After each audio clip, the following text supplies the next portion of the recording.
January Sun Belt Football Championship Game press conference. We're joined now by Troy head coach John Summerall, Kermani Vidal, Del Pettis, and Don Callis. Coach, could you give us an opening statement? Yeah, extremely proud of our team. These guys, it's all about them, and just grateful. I thank God for everything they've done. They've changed me and helped make me better, and I'm just glad they let us coach them. And could not be more proud of their accomplishments. They've had a heck of a year, and just extremely grateful for what they've done. So with that. All right, we'll open up for questions. Media, just raise your hands. Go ahead. Coach, just talk about the game that Kermani had and just how big that running game was, especially in a game like this with the weather. Yeah, I don't have the stats in front of me. I think 230-something yards, 5 touchdowns, grown man football. I talk a lot, and people probably get tired of me saying it, but better people make better players. And he's a really good football player, and he's a better person. And he's one of the best I've ever been around. Not just as a player, but just as a man. He's high character, he's tough, he's disciplined, he works his tail off. All the positive things that he gets, he works for, I can promise you. And he's been a fantastic teammate. So just so proud of what he did. He really controlled the game, and there's a couple of his runs that weren't even blocked very good, and he just kind of created because he's a dude.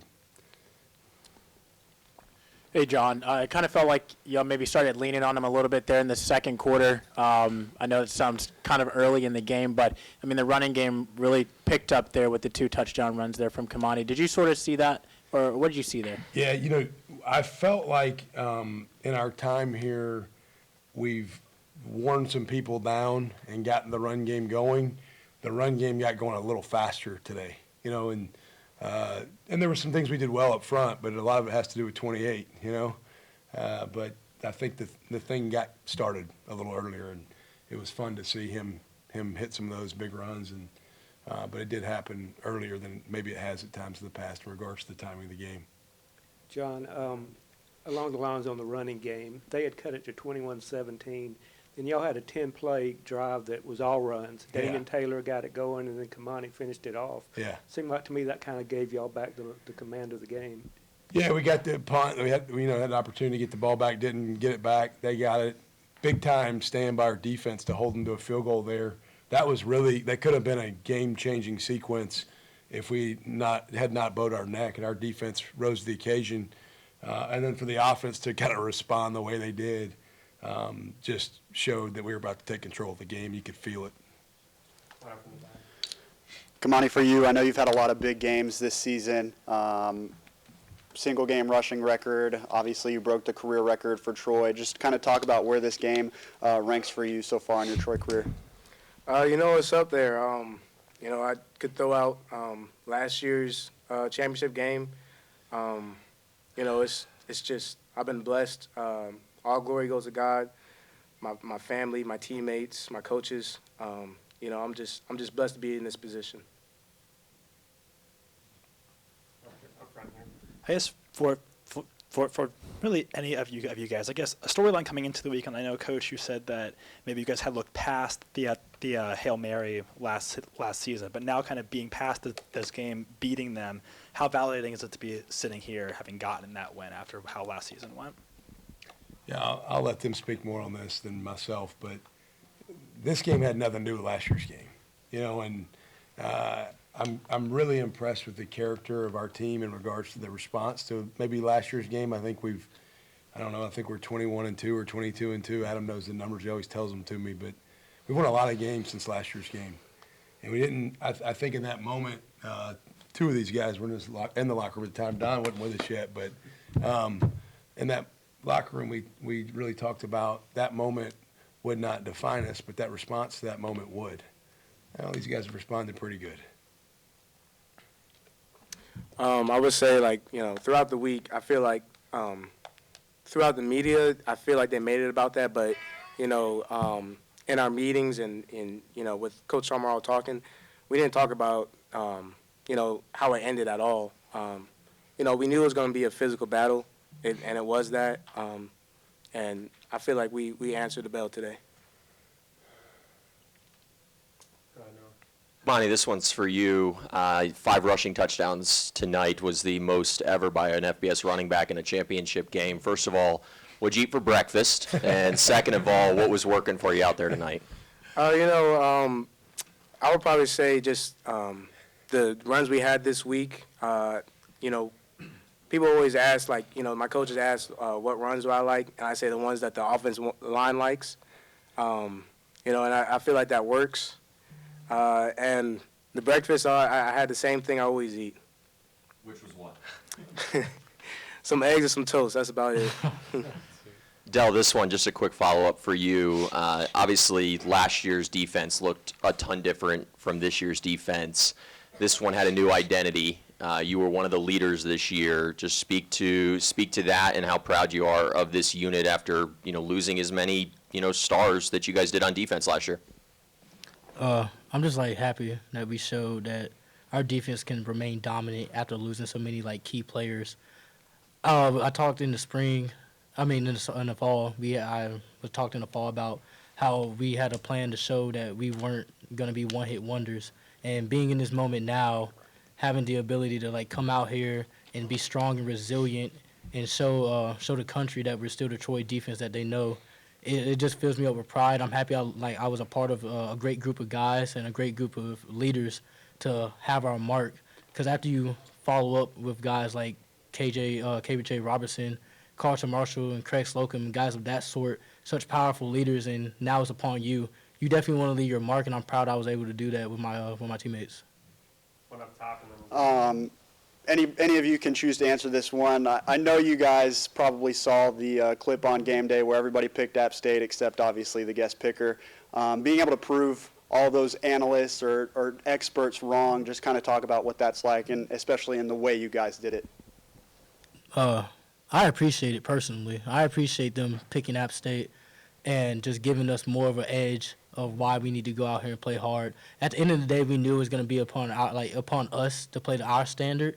But at the end of the day, I like being an underdog. I think this team is built on being an underdog. Especially when you start 1-2 in the past 2 seasons, people start to count you out and to be able to rally and come back strong because you have great coaches and great leaders and show the country that just because other guys are picking them doesn't mean that they're going to win. in the middle here. Yep, absolutely. So, Coach Chad Blasey with Tiggs Bits here. So, we've seen all season. We saw last season.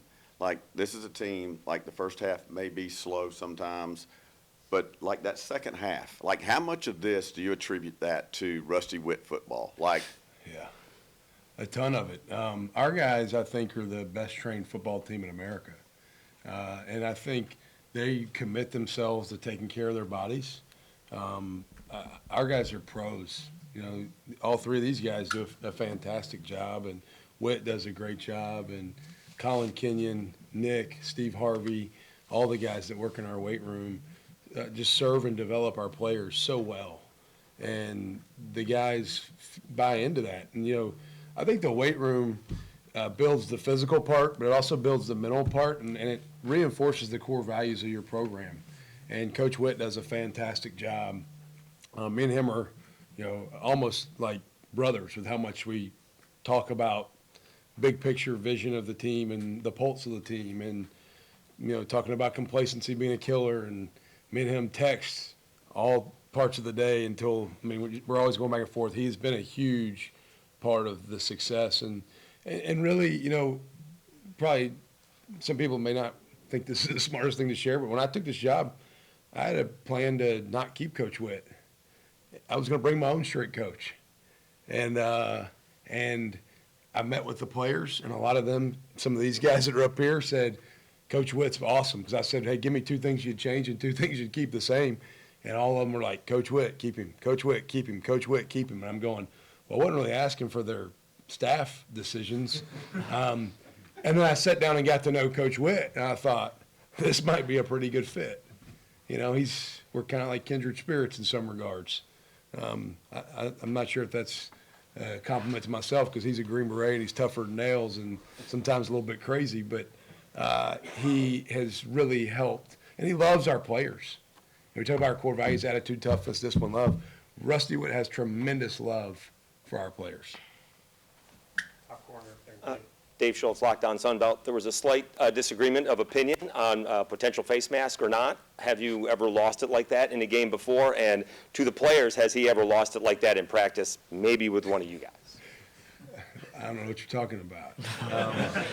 No, there was no difference in opinion. It was a fact. It was a face mask, all right? There was no opinion there. I mean, what's right is right and what's wrong is wrong, and that was a face mask. And I've lost my cool probably one time, my first game as the head coach here against Ole Miss, when they missed a call too. And I don't lose my mind when the call's good. I lose it when it's bad.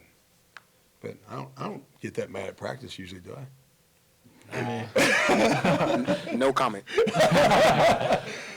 right, up front here. Don, can you take us through the cause, fumble, and recovery? Talking to the. Yeah, I think you Yeah. just talk. Hey, before Don talks, let me talk about Don. These two guys have been here forever. Don Callis transferred here from a Division II school and had a lot of opportunities to go to maybe bigger logo places, right? Yeah.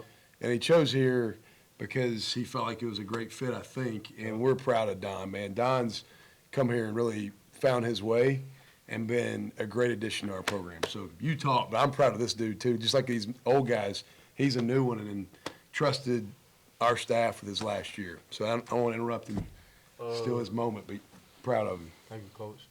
On that play, about 2 weeks ago, we called that same play. I didn't go. I didn't blitz. I messed that up. And I was talking to Coach Briggs on the headset right before that possession. I said, I ain't going to let you down, Coach Briggs. I ain't going to let nobody down, And I just seen the opportunity. I just played off my instincts, and that's that. I just played football, made a play. I give all glory to the Most High, Question, after the game, you weren't here last year. They pulled down the goalpost again this year, and pretty big celebration. What was that like? I was asking them what they doing. I was wondering, like, they were trying to break it apart and stuff. I said, why y'all doing it? What was you asking me about? He said, do they get I said, won't we get fined for that? Don immediately came to me and goes, Coach, we're going to get fined for that? Yeah, I said, Don, don't worry. I don't think it's your money, bud. yeah, that's true. Hey, John, I've got one more for you. All season long, it seems kind of like you guys have been able to make other teams play the style of football and offense that you wanted them to play, not necessarily the offense that they play. What goes into that, and how proud of you of your defense, not just from the players but to the coaching, that you were able to kind of, never allow a team to kind of have command of the game? Yeah, you real smart for that, because, we watch film every week, and all the other teams, especially in the slot, like, they playing off 10 yards and stuff. Man, we finna get up in their face, and we're gonna challenge them, so, like, whenever we make a team come out here and play how we want to, you see what happens. Like, we're gonna get the job done every time, and we're gonna make them play how we want them to play, and that's why we win. Yeah. And I'll follow him up with, credit to our staff. You look at our defensive staff, Greg Gasparotto, Taylor Polk, Eric McDaniel, you're all right. Eric McDaniel, Bam Hardman, Travis Pearson, other guys in that room, Braden Breswitz, David Mackey, your analysts, and then the GAs, Hunter Reese, John Beckley. We've got a fantastic defensive staff. I'm not real smart. Some of those guys I just named off are a lot smarter than me. But the thing I do know is I always want to make the other team try to beat us left-handed. Like you playing in the driveway, I ain't going to let you go to your right. Make you go to your left. If you can beat me with your left, good for you.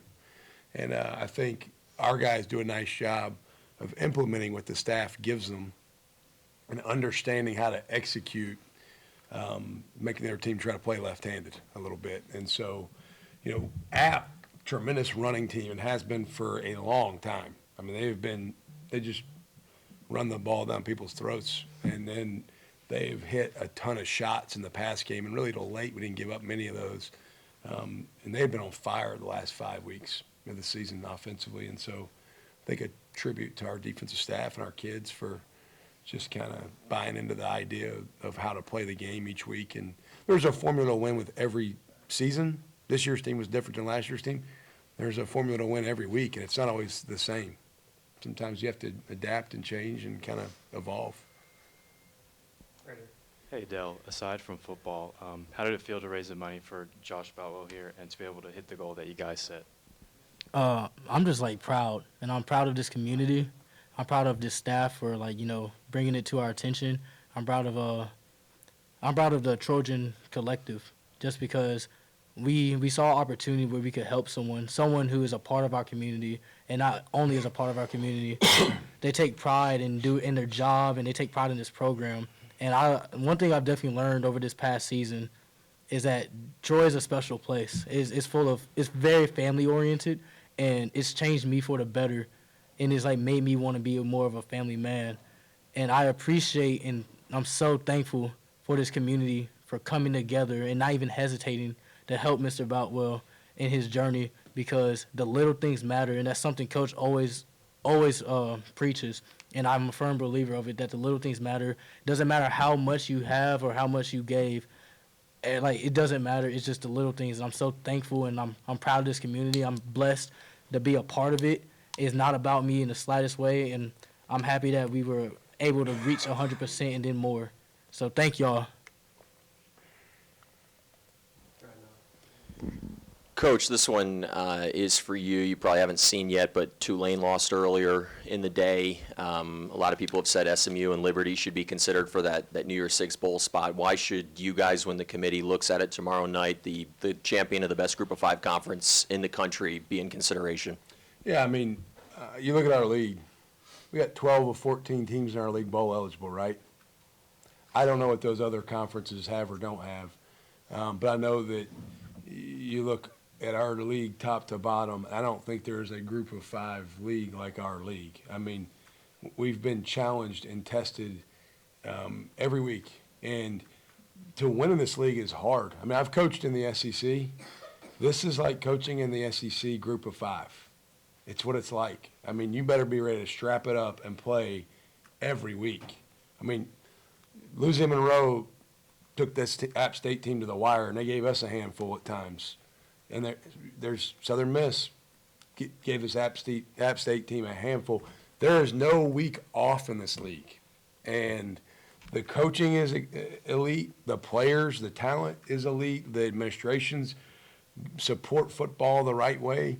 I think those other programs are great programs. I don't know that anybody's run the gauntlet. I bet you if you look at the strength of schedule, I'm going to guess our strength of schedule is probably pretty far up there in regards to Group of Five teams. I don't have all that information in front of me, but these guys, they're going to do great. We're going to do great as a team. We're going to have a great experience wherever the football playoff committee, bowl people want to put us, and we're going to go prepare and be the best we can for that game. But these guys have earned every opportunity, and I think they deserve a great shot at a good opponent, and we'll make the most. This group's going to make the most of it. I know we are. I know what they're about, but wherever we get sent, we're going to have a heck of a time getting ready and enjoy each other. You know, that's what I talked a lot about this week, was enjoy being in the moment. Don't worry about the scoreboard. Enjoy being in the moment. And, man, this has been fun. We've had a lot of fun. Last question up top. Coach, obviously winning last year, winning this year, two totally different teams in this aspect of last year. You were doing the hunting. I feel like this year you were the hunted as the reigning Sun Belt Conference champions. Kind of talk about which one you feel like is sweeter for you. Yeah, I think there is some truth to maybe last year nobody anticipated or expected us to kind of do it, and so we were a dark horse coming into it. I think we got everybody's best shot this year. And I don't think there was anybody that was kind of like, I hope they or I wonder how Troy's going to play. We got everybody's full attention. You know, I mean, I know we got everybody's best shot. You could tell by going into it how people were talking about games, and everybody knew who we were, and they were gunning for us. And the good news is people can choose to hunt you, but you also get to make the decision to hunt them back. You know, I don't have to stand there and have a target on you. We can put a target on them too. And we won't ever be the hunted here. We will always be the hunter. All right, thank you guys. Thank you. Thanks everybody for being here. Thank you.